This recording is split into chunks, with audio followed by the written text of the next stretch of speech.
very well-recognized scientist in the field of our field, neuropharmacology and neuroscience. And her research is rather vast, and it focuses on neuroprotection, cognitive dysfunction, and the traumatic brain injury. I think that we'll focus on today. And what is also very important, at least for us here at the faculty and for the project, is that Liga is very actively involved in searching for new therapeutic strategies for different disorders of the central nervous system. So the base of our braining project. What is, I think, very valuable in her work is that Liga has background in neurology, so she combines it with strong experimental research. I think it's very valuable, and it gives her her studies both a clinical perspective and a very solid mechanistic foundation, which is very valuable. And throughout her career, Liga has authored a lot of peer-reviewed publications, and I must tell you that they have been cited over 1,100 times, so a lot. And this clearly reflects the huge international recognition and impact of her scientific work. She's also very active in the European projects, collaborative research networks, including, for example, cost actions. And for us, very importantly, she currently serves as a vice chair of cost action on sigma-1 receptors. And by the way, we introduce you. You can join the action, and you can obviously join the conference that will be soon in Krakow, 9th, 11th of June. So if you want more information, just email us. So yeah, it's a very great pleasure to have you today, Liga, and now the floor is yours. Oh, thank you. So good afternoon, everyone, and thank you for the invitation and nice introduction, Carolina and Claudia. So, okay, I try to share my screen. Let's start with this. Okay, today I will talk about experimental models of traumatic brain injury, or TBI. In this presentation, I will briefly introduce traumatic brain injury, explain the main types of experimental TBI models used in research, discuss their advantages and limitations, and show how these models are applied in neuroscience and drug discovery. So first, let us briefly look at traumatic brain injury itself. TBI is caused by external mechanical forces affecting the brain. Common causes include falls, traffic accidents, sports injuries, military blasts, exposure, and violence. The severity of TBI can range from mild concussion to severe brain damage and death. Clinically, traumatic brain injury are classified according to several parameters, including loss of concussions, duration of amnesia, imaging findings, and Glasgow Coma Scale score. Depending on injury severity, patients may experience temporary neurological symptoms or long-term cognitive and psychiatric complications. Because human TBI is very complex and heterogeneous, experimental animal models are necessary to better understand disease mechanisms and to test potential therapies. So, experimental TBI models can generally be divided in two major categories. Yeah, now I'm talking about the models. Closed and open skull models. Closed and open skull injuries. Closed skull injury models usually better mimic human concussion and diffuse traumatic brain injury because the skull remains intact. However, these models are often associated with greater variability due to technical factors such as impact position, rotation forces, and difference in energy transfer during the injury. In contrast, open skull injury models involve craniotomy and provide better control over injury severity and localization, resulting in higher reproducibility. There are several commonly used experimental closed skull injury. The most famous is wave drop models. As well, there is a closed head impact model of engineered rotational acceleration and blast-induced TBI models. If we are talking about open skull injury, it means that you have to perform craniotomy. The most famous are fluid percussion injury and controlled cortical impact models. As well, there is penetrating injury model encephalopathy. So each model, let's go back. Each model reproduce different aspects of human traumatic brain injury. Some models are more suitable for studying focal cortical injury, while others better reproduce diffuse axonal injury, concussion, or repetitive mild traumatic brain injury. Again, I would like to stress it. The choice of experimental model depends on the scientific question and the pathological mechanisms being investigated. So one of the oldest and most widely used approach is the weight drop model. In this model, a weight is dropped onto the skull to induce brain injury. There are two main classical variants. Shohami focal injury model. I met the lady. She is from Israel. And another one is Marmoros diffuse injury model. The focal model mainly produced localized injury, while the diffuse model better reproduce widespread brain damage and diffuse axonal injury. The main advantages of wave drop models are simplicity. Anybody can make this device in the lab, and it's not expensive, relatively low cost, and good reproducibility. However, injury severity may vary depending on positioning of impact conditions. So several modified models were later developed, if we are talking about weight drop models, to improve clinical relevance. For example, free-fall rotational injury model reproduce rotational force that are common in human traumatic brain injury. The Chimera model is especially useful because it combines impact with rotational acceleration, which mimics concussion-like injuries. Another interesting approach is the awake closed head injury model, or you can call ACHI. In this model, animals do not require anesthesia or surgery. Injury can be repeated more easily, and anesthesia-related effects are avoided. These models are particularly useful for studying repetitive mild traumatic brain injury and concussion. However, I do not know how, I never used this model, and I really don't know how easy it's to get ethical permission for this model. So blast injury models are mainly used in military-related traumatic brain injury research. These models reproduce pressure waves generated by explosions, and blast injury are especially important because they may cause both neurological and psychological disturbance, even without visible skull damage. Experimental blast models help researchers study neuroinflammation, blood-brain barrier dysfunction, and long-term neurodegenerative changes. So, if we are talking about the fluid percussion injury model, is a well-established method for producing moderate traumatic brain injury. In this technique, a fluid pressure pulse is delivered fluid pressure cylinder through the fluid pressure cylinder. In this technique, and it's exposed on or through the craniotomy.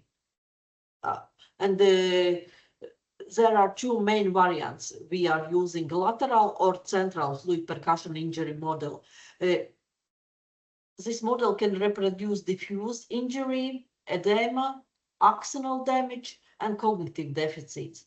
One advantage is good control over injury severity, but I would like to say that this is easy to control the severity if we are using lateral fluid percussion injury. In the central fluid percussion injury model, the variability between animals in the control groups often is more bigger. So if you are studying, for example, like drugs, then I prefer to use lateral fluid percussion injury. However, the procedure requires surgery and specialized equipment, and the equipment, if in the photo it looks small, then in the real life it's really big and you can buy only in US. And it's also quite expensive. So if I remember correct, 10 years ago, the price of this fluid percussion device was around 25,000 euros, even if it's nothing important, yeah.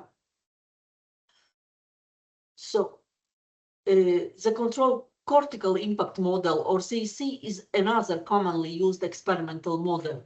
I would like to say that CC and fluid percussion injury is the most used TBI models in Europe. In this method, a pneumatic or electromagnetic impactor directly strikes the exposed brain tissue after craniotomy. The main advantage of this model is high precision and reproducibility. CC can reproduce cortical tissue loss, hematoma formation, blood-brain barrier dysfunction, axonal injury, and coma-like conditions. Because injury parameters are highly controllable, CC is frequently used also in preclinical drug testing. So, okay, let's start about more surgical manipulations. So, before starting any experimental study involving animals, the first essential step is obtaining ethical approval for the project. Although preparing an ethics application may initially seem time-consuming, this process is extremely valuable because it encourages researchers to think carefully about the experimental design, animal welfare, group size, endpoints, and reproducibility before the study begins. Proper planning at this stage often helps to improve both the scientific quality of the project and the overall reliability of the results. This slide summarizes the typical surgical preparation used in weight drop experiments. Okay, the procedure includes handling, weigh the animals, anesthesia. In case of anesthesia, I prefer always to use isoflurane anesthesia. It's easy to put animal in sleep or out from the narcosis. Analgesia, it again depends what kind of anesthesia it's allowed in your country, and also it depends what kind of severity you will get.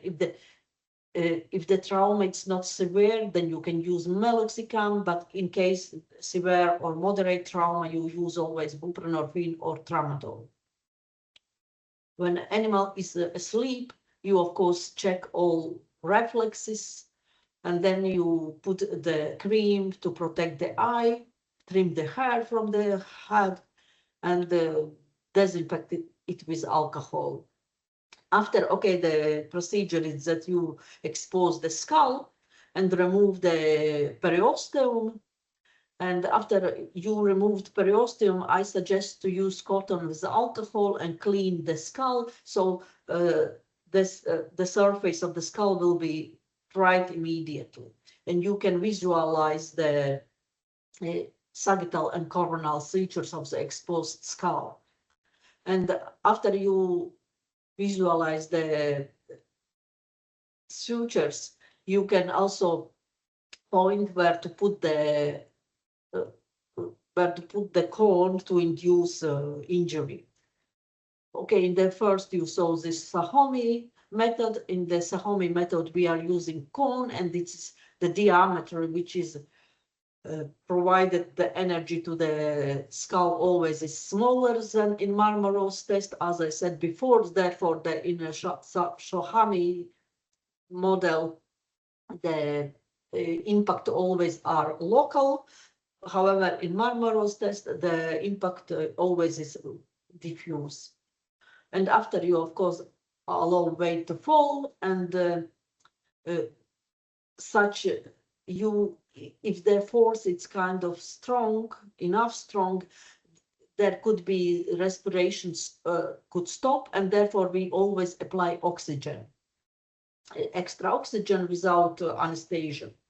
After you close the skull and put animal in the special boxes where they feel good.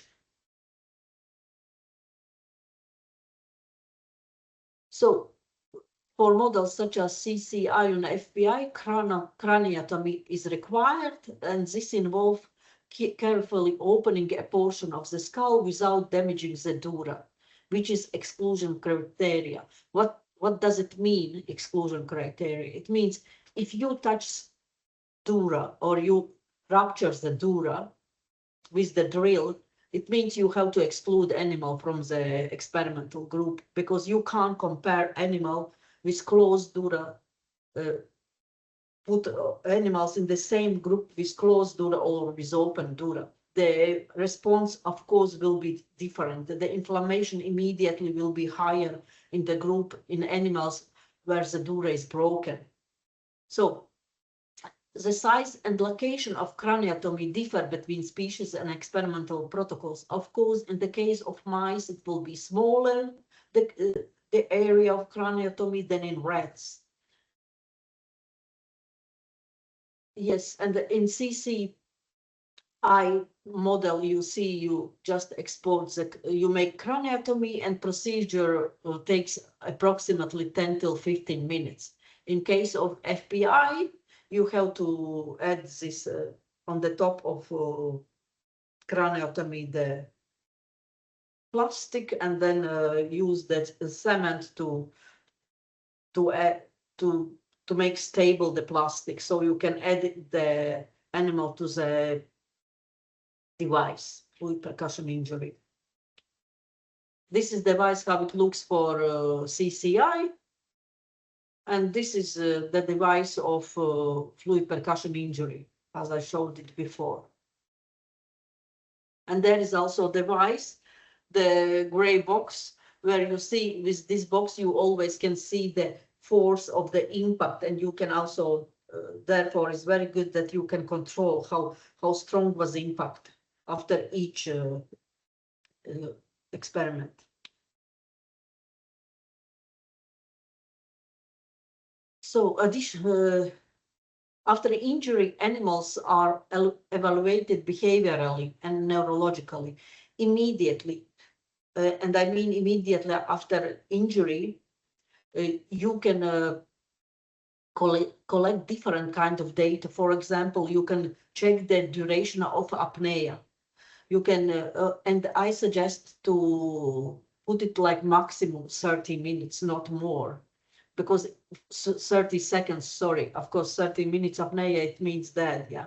30 seconds apnea, it's maximum. If you see that animal didn't wake up in this same time period, you have to apply the oxygen immediately.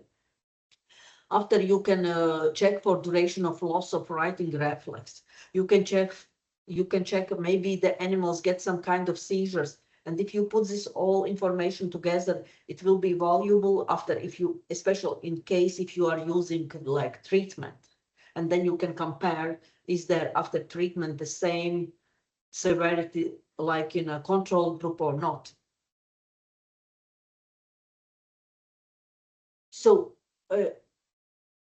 not immediately after trauma, but after 24 hours, 1 day, 3 or 7 days, we often we use neurological severity score to evaluate motor coordination, balance, reflexes, and exploratory behavior. So we also use this Xiaomi and Albert Weissenberg model. And you can see the papers where it is described very well. So you can take the papers and just read it when you need. But the idea is that you check ability and initiative to exit from a circle. And it's also very easy equipment. You can do it at home. After you check monoparesis and hemiparesis of upper and lower limbs, we check also straight walk, alertness, initiative, and motor ability to walk straight. Initiate reflex, the mouse will bounce in response to loud hand clap. Seeking behavior, like physiological behavior as a sign of interest in the environment. Then we are using beam walk test, ability to cross 30 centimeter long beam, 3, 2, or 1 centimeter wide, not or but and. We also use, you can see here in figure E, there is these beams, we start with 3 centimeter, then 2, and if you see that animal couldn't do it, you just stop experiment and you give special points for it. Then you check also beam balancing, ability to balance on vertical and horizontal sticks.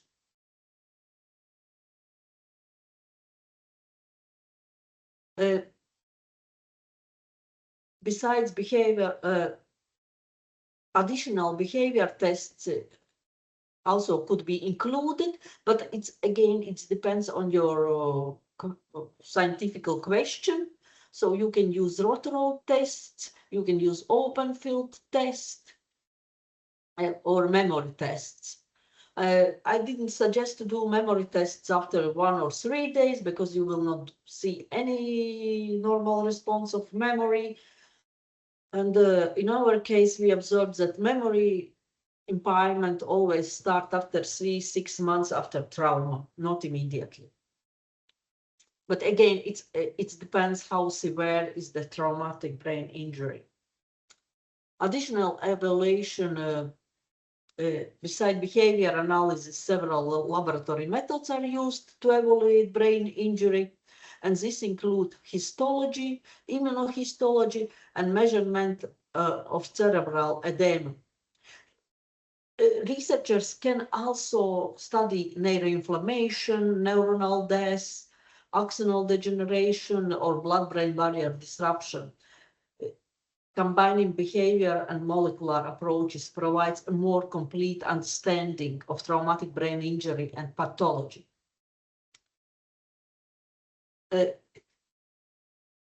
I know that this slide looks very messy, it's very full of text and so on, but since you will get the PDFs of the presentation, I left this slide here. So, but what I would like to say is that this table summarizes the main experimental traumatic brain injury models and compares their key characteristics. As we can see, different models reproduce different aspects of human traumatic brain injury. For example, weight drop models are relatively simple and inexpensive, and they can produce either focal or diffuse injury depending on the protocol used. The Marmarov model is more suitable for diffuse axonal injury, while Shahami model mainly produce focal cortical damage. Models such as chimera or rotational injury models are especially valuable for studying concussion and repetitive mild traumatic brain injury because they better mimic rotational forces occurring in humans, rotational forces.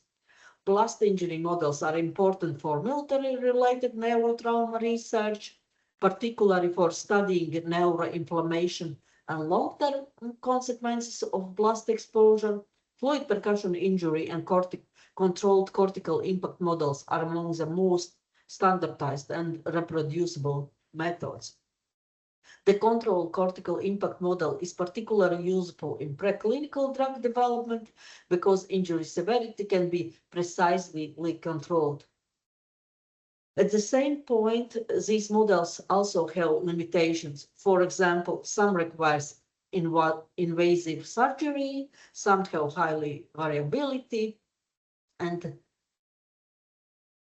none of them can fully reproduce the complexity of human traumatic brain injury. So maybe I finish a little faster, but to conclude, Traumatic brain injury is highly complex disorder, and no single experimental model can produce all aspects of human TBI. Different models are useful for different research questions, and understanding their strengths and limitations is essential for successful experimental design. So, and to avoid traumatic brain injury, let's use some helmets. Okay, thank you for your attention, and I will be happy to answer your questions.